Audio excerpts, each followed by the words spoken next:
समतल का समीकरण अभिलंब रूप में। बाल को देखो, सबसे पहले हम क्या करेंगे, हम इसे समझेंगे कि समतल की कंडीशन है क्या, और हम यदि उस पर कोई प्राचलिक पॉइंट यानी कि प्राचल बिंदु को अगर पी लेते हैं और उस पी के निर्देशांक होते हैं x, y, z, अर्थात पी पॉइंट क्या है, पहली बात तो ये सोचने की है। हम यदि एक समतल पे एक पी पॉइंट इस प्रकार लेते हैं, सपोज करो कि ये हमारे एक्सिस हैं, यहां x अक्ष है, यहां y और यहां z अक्ष। अब एक ऐसे समतल की कल्पना करेंगे जो x अक्ष को भी काट रहा हो, y अक्ष को भी काट रहा हो और z अक्ष को भी काट रहा हो। तो ये ध्यान दो, ये हमने एक प्लेन इस तरह ले लिया तल जो x अक्ष को भी काट रहा है, y अक्ष को भी काट रहा है और यहां z अक्ष को भी काट रहा है। अब ये मान के चलो कि जैसे एक कमरे में एक खूंट होगी, इस तरह से मतलब है कोई प्लेन इस तरह से लिया है। अब हम एक विचार करते हैं कि इस पर जो पहली बात ये देखो कि इस पर पी पॉइंट यानी कि इस तल पर सपोज करो कि यहां इस तरह से आके और यहां हमने पी पॉइंट क्यों लिया, पहली बात तो ये बात सोचने की है। इसका अर्थ यह होता है कि अगर किसी मूल बिंदु से एक हमने एक कोई प्लेन लिया, जिसे मान लिया ये मतलब कि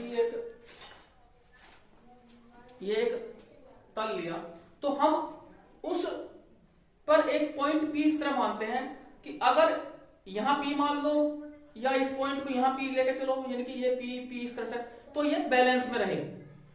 अर्थात अगर कोई इस पर लंब डाल रहे हैं तो एक ये पॉइंट जैसा मान लिया, इस पर जो लंब डालेंगे वो एग्जैक्ट इस पर कितना से कोण बना होगा, 90 अंश का। लेकिन अगर हम इसमें पॉइंट पी की कंडीशन ऐसी स्थिति बांध देंगे कि ये पी पॉइंट यहां भी हो सकता है, यहां भी हो सकता है, यानी कि कहीं भी लेके चले एक रस्सी से, तो अगर इस पॉइंट को तो धागा यहां नापेंगे तो यहां भी इतना बनेगा, यहां लेके चलेंगे तो ऐसे इसमें राउंड में घुमा सकते हैं। तो ये इस तरह से कंडीशन में नहीं आने का, ठीक है। तो इस तरह पी पॉइंट लेते हैं, ठीक है ना। और ये मान के चलो कि वह जब एक फिक्स डिस्टेंस इस तरह होगी तो यहां भी इस तरह था, तो इसका मतलब है कि अगर वो आर ना हुई, अगर त्रिज्या आर ना होती तो उसमें क्या होगा कि जैसे मान लिया हमने यहाँ पी पॉइंट मान लिया, यहाँ से तक डिस्टेंस होगी, तो अगर हम इस धागे खींच के यहाँ लाओगे इस तरह से, मतलब इस तरह घुमा देंगे कहीं भी, तो ये बैलेंस में रहेगा, यानी कि ऐसे ऐसे नहीं हो सकता। यहाँ हो गया, फिर ऐसे घुमाओगे ऐसे ऐसे ऐसे, फिक्स है, ऐसे राउंड घुमा देगा ये, ठीक है। दूसरी कंडीशन में इसका एक दूसरे तरीके से सोच सकते हैं, कैसे कि सपोज करो कि एक हमने इस तरह से आकृति एक गोला लिया और गोले का ऐसा अगर हमने ऐसा तल ये काट दिया तो उसकी जो आकृति होगी, जैसे ये पॉइंट यहाँ जैसे ये इस तरह से, तो उसकी एक रेडियस के आधार पर इस तरह। लेकिन हम यहाँ पर एक पॉइंट मैंने पी लिया और पी के तो ओ और पी के यानी कि ओपी वेक्टर का जो मान होगा वो होगा आर वेक्टर, रेडियस के भांति काम करेगा, ठीक है। अब देखो एक दूसरा पॉइंट हमने ले लिया यहां पर, इसमें ए, तो ओ से इस पॉइंट पे एग्जैक्ट क्या होगा कि लंब होगा, लंब डाल देंगे हम इस तल पर।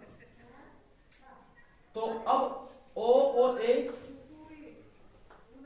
तो ओ ए के निर्देशांक यानी कि मूल बिंदु ओ के सापेक्ष जो ए के स्थिर सदिश होंगे, यानी कि इसके जो अगर हम इसमें यहां पर जो कंडीशन मान के चलेंगे, या ए मान लो या यहाँ एन मान सकते हैं, एन यहाँ पर एन ले सकते हैं, पॉइंट क्या मान सकते हैं एन, ठीक है। तो इसकी डायरेक्शन में जो यहाँ पर एकांक सदिश होगा, ओ से एन की दिशा में जो एकांक सदिश होगा, ये वाला यानी कि ओ एन वेक्टर जो होगा वो होगा एन कैप, यानी कि ओ से एन की डायरेक्शन जो एकांक सदिश होगा वो होगा एन कैप। सपोज करो कि यहां से और एन तक की जो डिस्टेंस है वो है डी, क्या है डी। तो अब देखो यहां, तो तब ओ एन वेक्टर यदि ओ और एन वेक्टर का अगर मापांक ज्ञात करें, यदि मोड ज्ञात करें, तो होता है डी। यदि बात आती है ओ एन वेक्टर की, तो ओ एन वेक्टर में क्या होगा कि ओ से एन की डायरेक्शन में एकांक सदिश और एन कैप का मान यानी कि इसका डी का मान, तो यहां बनेगा डी एन कैप, डॉट नहीं आने का, क्योंकि यह डॉट तो बनता है कि दो सदिशों में डॉट प्रोडक्ट, लेकिन यहाँ पर जो है डी है, ठीक है, वो एक फिक्स्ड डिस्टेंस है, यानी कि ठीक है। और जो एन कैप है वो पी की एन की दिशा में क्या है, एकांक सदिश है। क्या है, एकांक सदिश। अब सोचो कि जब हमारा तल ये आ गया, उस पर हमने लंब डाल दिया, तो इसका मतलब क्या हुआ कि इसमें ये हुआ कि ओ एन जो है वो एन पी पर क्या हुआ, लंब हुआ। ओ एन क्या हुआ, एन पी पर लंब हुआ। तो इसका मतलब ये अब उसके बाद वह मूल बिंदु O के सापेक्ष, मूल बिंदु O के सापेक्ष P के स्थिति सदिश, P के स्थिति सदिश, या अर्थात OP वेक्टर बना है हमारा क्या, R वेक्टर। ठीक है, ये पॉइंट भी यहां भी हो जा सकता है, यहां भी, यानी कि ऐसे ये इसमें प्लेन पे ये घूम सकता है इस तरह से। तो इसका मतलब है कि वो बैलेंस एक बन जाएगा इसमें, ठीक है ना। तो P यहां भी हो सकता है, यहां भी इस तरह से राउंड में घूम सकता है, तो इसलिए इसे रेडियस अलग लेते हैं।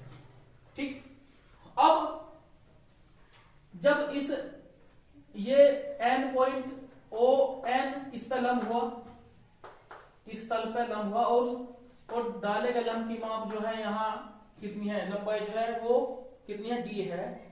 अब इधर से देखो, जब यह ON लंब है समतल पर, तो अब n से p की तरफ अगर चलेंगे, n से p की तरफ चलेंगे, तो इन दोनों में भी कितने का कोण बनेगा, एग्जैक्ट 90 का बनेगा। जैसे यहाँ अगर किसी तल पे हम यहाँ ठीक लंब डालते हैं, तो तुम्हें दिखाई दे रहा होगा कि इधर से भी अगर हम चलेंगे तो वो भी क्या होगा, एक लंबवत होगा। क्या होगा, लंबवत होगा। तो अब देखो, तो देखो इसलिए तो हम क्या करेंगे, ON वेक्टर, ON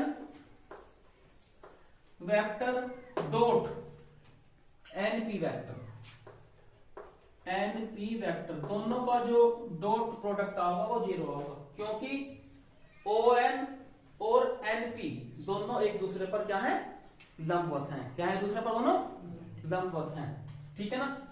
अब ON की जो वैल्यू है वो NP की, हम क्या करेंगे, इसमें NP की वैल्यू निकाल लेंगे। अब देखो यहां मान लेंगे से 1।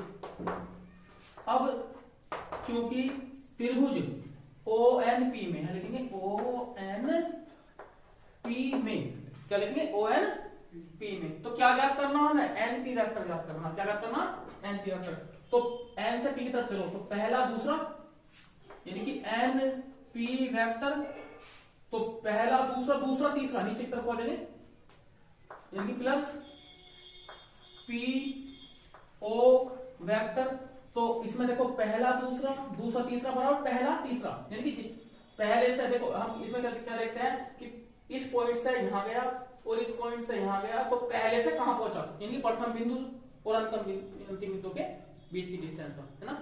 तो पहला दूसरा ऐसे लिख सकते हैं कि पहला दूसरा, दूसरा तीसरा बराबर पहला तीसरा, तो बराबर पहला और तीसरा। तो हमें NP का मान चाहिए, तो यहां लिख लेंगे NP वेक्टर। अब PO को क्या लिखेंगे, OP, तो इसे माइनस OP वेक्टर लिखना पड़ेगा, बराबर। अब NO है तो माइनस का इसे ON वेक्टर लिखना पड़ेगा, ठीक है। तो इसे बराबर के बाद ले जाओ, तो NP वेक्टर बराबर क्या हो जाएगा, OP vector minus ON vector, तो NP। तो अब OP, जो OP है हमारा कितना है, R वेक्टर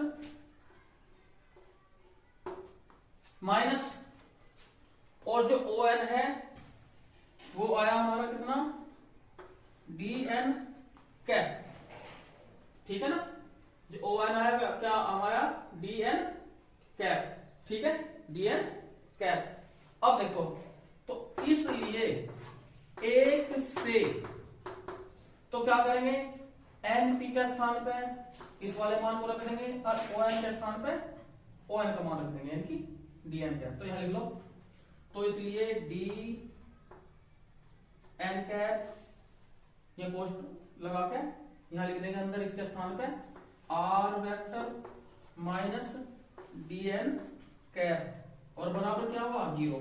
अब यहां ध्यान देने वाली बात है कि जो D है, ये D के जो मान दिया है, ये हमारी एक फिक्स्ड वैल्यू है कि डिस्टेंस कुछ भी हो सकता है, निश्चित डिस्टेंस है, ठीक है। तो इसका मतलब क्या है कि हम इसे यहाँ इसे भाग में इधर भेज देंगे, ठीक है ना, क्योंकि मेन जो हमारे डायरेक्शन है वो तो ओ से एन की दिशा में जो एकांक सदिश एन कहता है वो और एनपी ये दोनों एक दूसरे पर क्या है, लंबवत हैं। तो इसलिए डी का तो यहाँ रोल क्या करेंगे, डी से दोनों पक्षों को क्या करते हैं, भाग कर देंगे, तो डी तो हट जाएगा इसमें। तो इसलिए एन कैप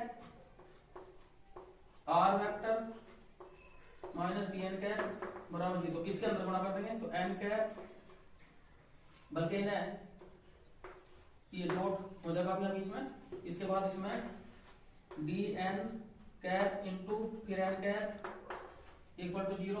तो अब यहां देखो ग्रामर बदलेंगे, R vector dot N cap, और एन कैप की जब एन कैप में हम डॉट प्रोडक्ट करेंगे, ठीक है, तो माइनस डी बराबर कितना 0, तो R vector dot N cap equal to T, चलना नहीं।